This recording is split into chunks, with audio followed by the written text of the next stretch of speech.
Hi there, it's Nicole from Mama Elephant with a designer series card featuring the framed tags Chelsea collection. This is a fantastic die collection, a great basic. I'm always grabbing my frames and background dies from Mama Elephant to start cards. And this set, I am using a couple of the dies to create my own cutout frames. I have die cut the large scallop die from this collection from some Bristol Smooth cardstock.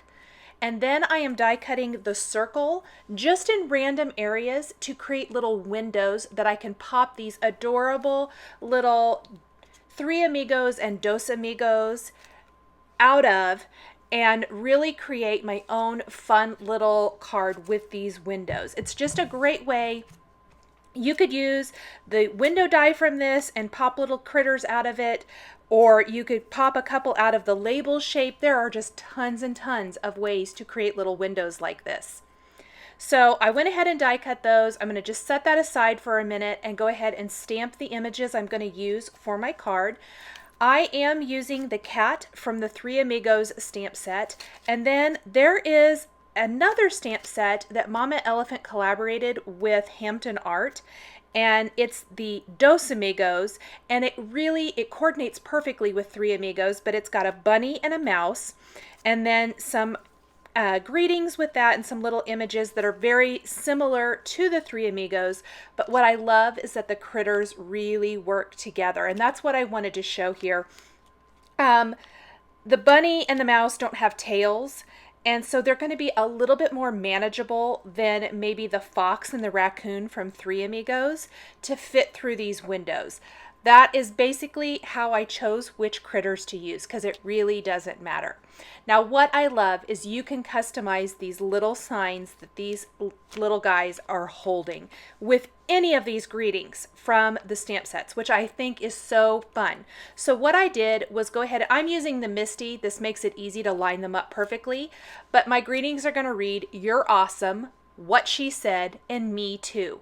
And I think it's just fun. There's no other way around it. It's just fun.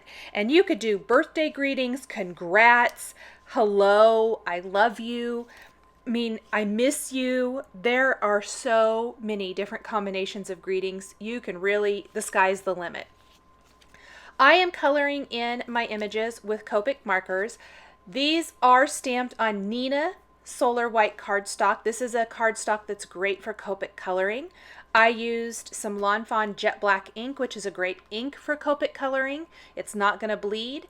And then I am coloring in my little critters.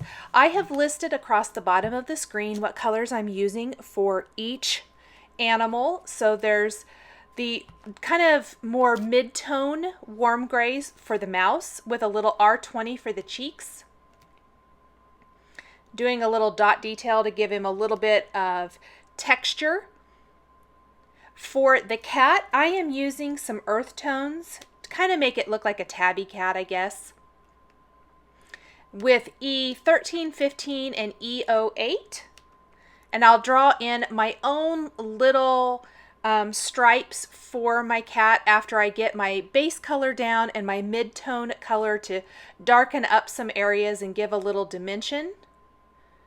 Really pretty fast coloring here. This card came together super fast.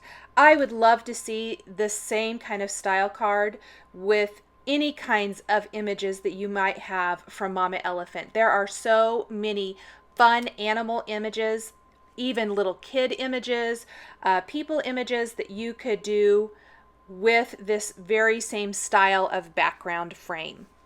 For the bunny, I am using some very light warm grays, keeping it super light, almost white, but just gives it a little depth and dimension with warm gray 0, 0, and 2. A little warm gray 3 to add a few little dots here and there for texture, but mostly sticking with just the warm gray 0, 0, and 2. R20 for the cheeks and the nose. I'm going to go ahead and mask off the edges of my panel now with some Post-it tape. And what this does is it gives the look of a matted, inked frame on a white scallop rectangle, but it's only one layer. Anytime I can get by with just one layer and decrease the amount of bulk that I'm going to be putting in an envelope, I am all for it. So I masked that off with a little Post-it tape, and then I'm simply going to add my inks to the center portion or the frame portion of my background. I'm using some Faded Jeans and Tumbled Glass Distress ink. And I don't normally use this combination, but what has been helping me so much lately is I finally committed to a swatch book. I have started and failed several times with different styles of swatch books, and I really finally just kind of bit the bullet, went ahead and put one together, and I have all of my distress inks swatched already. And I just open it up, check it out, and I saw these two inks swatches next to each other and thought, I think these will look great. And it's ended up being one of my very favorite combinations. I absolutely love it. I'll go ahead and spritz the background with a little water from a distress sprayer. Blot that dry. That's going to give me some distressing in the background. I do this probably 95% of the time that I add distress ink to my white cardstock. I love the look of the distressing. I even went back and added a little more water.